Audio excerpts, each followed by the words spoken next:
think of an ideal more American than the freedom of speech. When people say our soldiers fight and die for our values, what they mean is our freedom to say what we think is true. That's our birthright. It's the most important thing we have, that we have ever had.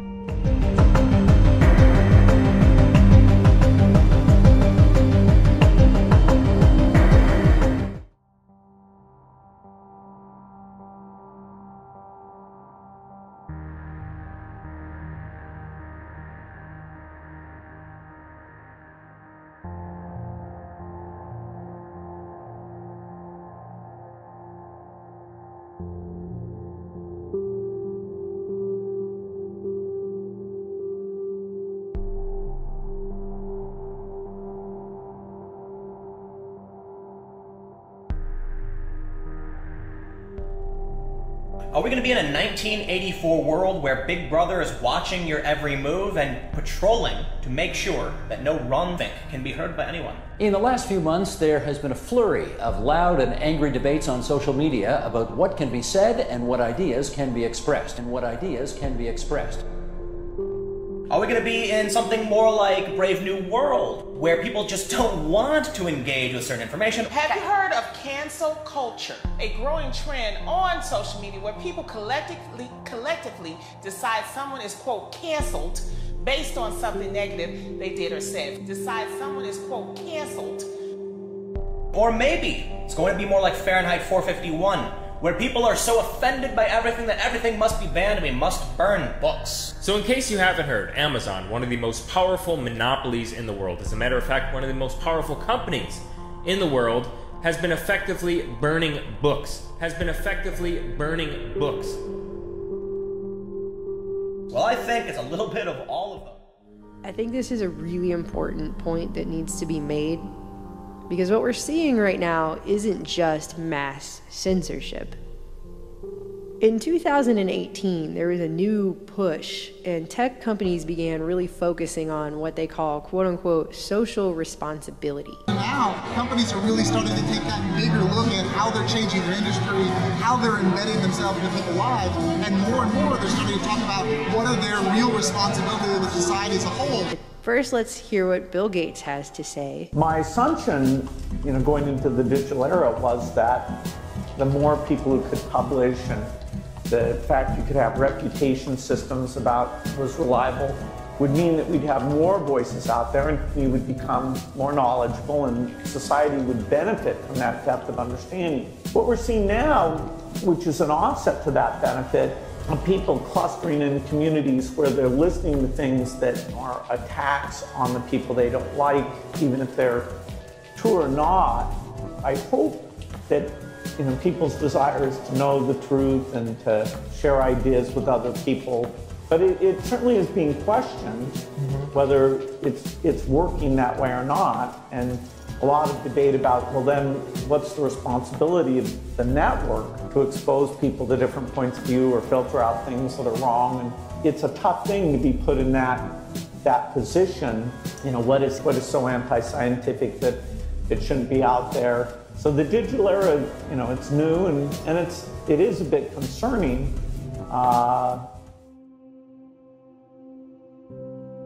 Banning certain types of so-called deep fakes. Those are videos altered to appear as though people are doing or saying something they didn't do or actually say. Facebook Vice President Monica Bickert wrote in a blog post Tuesday, the ban won't apply to parody or satire or video that has been edited solely to omit or change the order of words. Well, we're 2.5 years on, aren't we, from those amazing, dramatic events that we saw of 2016. The Brexit referendum, when nobody thought it was possible. There is a very real risk that because of the sheer awfulness of a withdrawal agreement, that we may find that our political class actually choose willfully to delay our departure date, to betray the greatest act we've ever seen in our nation. And I don't know what's going to happen, but I worry that will happen. The biggest worry I've got is what's happening to free speech. What is happening to free speech in our colleges and our universities. We must stand and fight against that. People must speak freely. It's outrageous that Facebook say they're a platform for all ideas when actually they are censoring conservative content. It's an outrage they're doing it. Do you know, 7 years ago today, Andrew Breitbart died suddenly. He was, in many ways, a pioneer of the movement, of the argument that we could go behind the back of mainstream media and use social media to reach our audiences. And we should not only pay tribute to him, but also to his warning. He predicted that censorship would be used on social media to stifle debate. So you hear him talking about how people are clustering into online communities based on what they're interested in, which is, I don't know why they didn't think that was what was going to happen. I mean, it only makes logical sense to me. But then he says, and I think this is really key, there's a lot of debate about what the responsibility is of the network to expose people to other points of view. So right now we're seeing this huge censorship push. And I mean, they're trying to stop people from criticizing governments, to not be able to question major breaking news events, to telling people that the science is just settled and there's no debate on specific scientific topics, and essentially that history is written by the victors and we can't question historical events. A leaked Google briefing earlier this week revealed how the internet giant and others like Facebook and Twitter are increasingly policing which content stays online and which doesn't. More than 800 pages banned by Facebook, and these are not some fringe accounts, conspiracy peddlers or extremists. Some of the pages have been around for years and have millions of followers. This is censorship. The online world is the new public sphere, and it's wrong that major corporations like Facebook, like Instagram, have the power to remove opinions from public consideration. There is a dangerous precedent being set here, where the big tech companies have appointed themselves as the gatekeepers of political thought and opinion. So, really dangerous.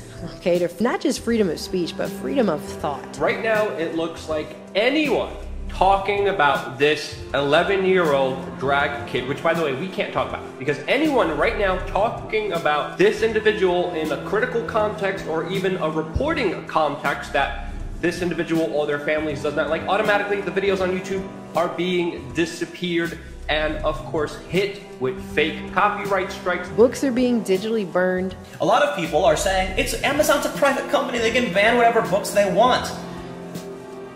Do we want to live in a world where companies which control the majority of book sales and ebook sales for the most part can ban books? You have anything deemed, quote unquote, an authoritative source, which we know who's making those decisions.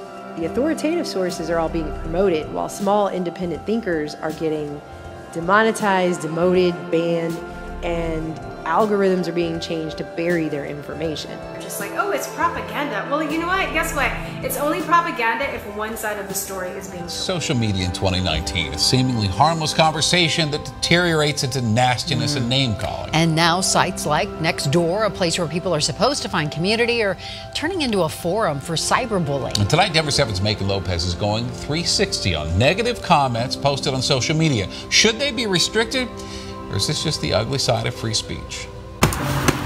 There was once a time getting to know your neighbor was a doorbell ring away. But times have changed. Those rings have turned to pings, with more people turning to social media to find a sense of community. Only sometimes that social network can turn into a social nuisance, with neighbors attacking one another over anything. So in the digital age, should people be allowed to say whatever they want on the internet, even if it's bad? A communications expert says there can be consequences to negative comments. Psychologists say this type of freedom can be good and bad, while community groups are coming up with their own rules.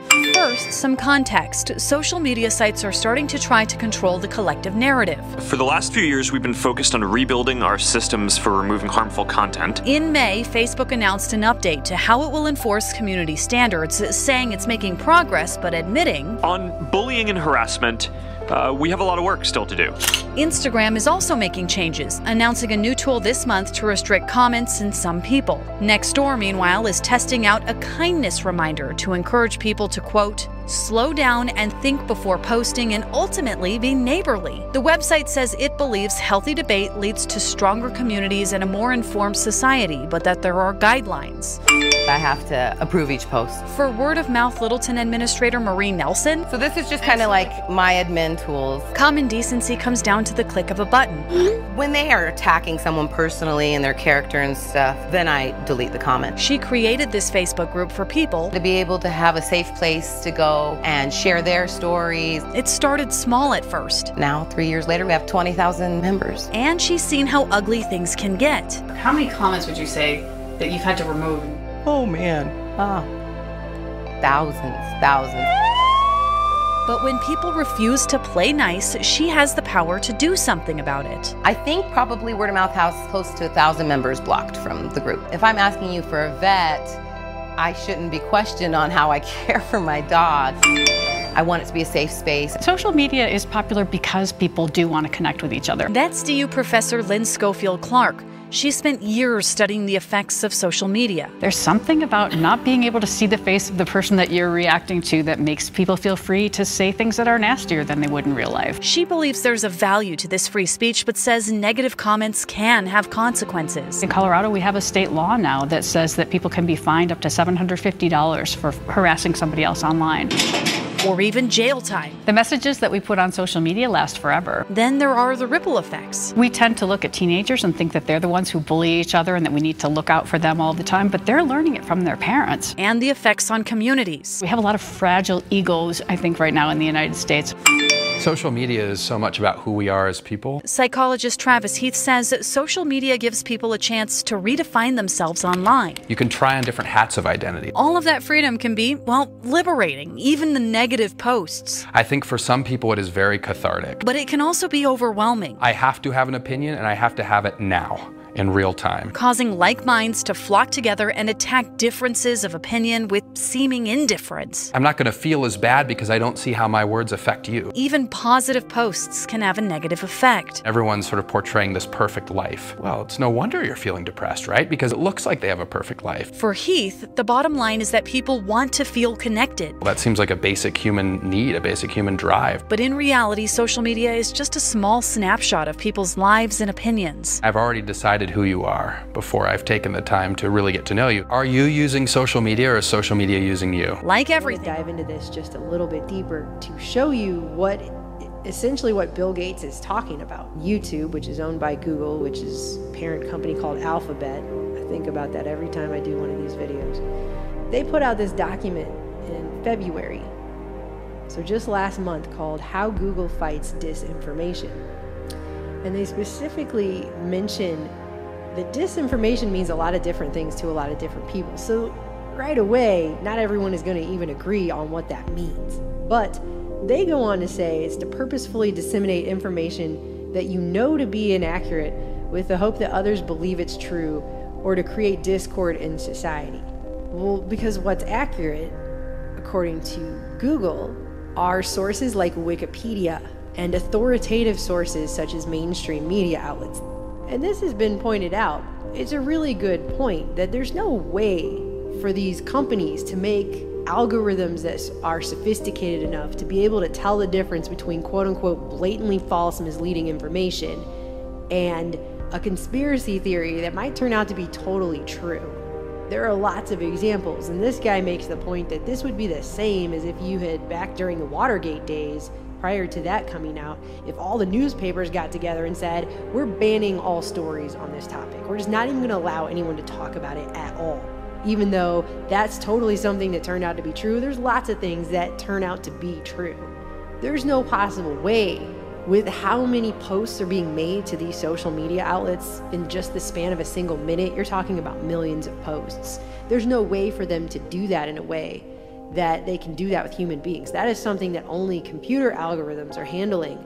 And so they're just blanket banning things because there's no way to do this any other way. And there's no way for them to make a sophisticated enough algorithm that can really truly tell the difference. This is just a way to blanket ban things and take them out of public discussion, out of public debate, out of public view, and out of public thought. Google and YouTube admit that they're not just following their own community guidelines. Sure, they set up rules and they said everyone has to follow the rules and they could ban you if you break the rules, but they admit what they're doing right now, and Facebook and other social media platforms are doing it too, is they're targeting content that admittedly doesn't break community guidelines, but it comes close to it. It's approaching the boundaries, right? In other words, stuff that doesn't break the rules, they're now targeting. And in this document, How Google Fights Disinformation, they admit straightforwardly that after the community guidelines, they have a secondary set of rules that are internal, that are not disclosed to the public, in which they use to basically demote content, censor and remove content, and bury it inside their algorithm. So they claim they're going to keep content on the platform unless it violates their community guidelines, but they say right here, YouTube maintains a more detailed and living set, in other words, constantly changing, set of enforcement guidelines that provide internal guidance on the enforcement of public community guidelines. These are extensive and dynamic to assure that policies apply to changing trends and new patterns of controversial content online. Well, controversy is synonymous with having a point of view, with dissenting against whatever might be dominant at the time. It's just part of any democratic society, any society with free speech and the right to free views at all. But they admit that they have internal guidelines to help them rein in controversial content, and that these are evolving, and that, quote, YouTube does not typically disclose these updates to the public because doing so would make it easier for unscrupulous users to evade detection. So in other words, everyone else has no idea what could get them banned or demoted tomorrow.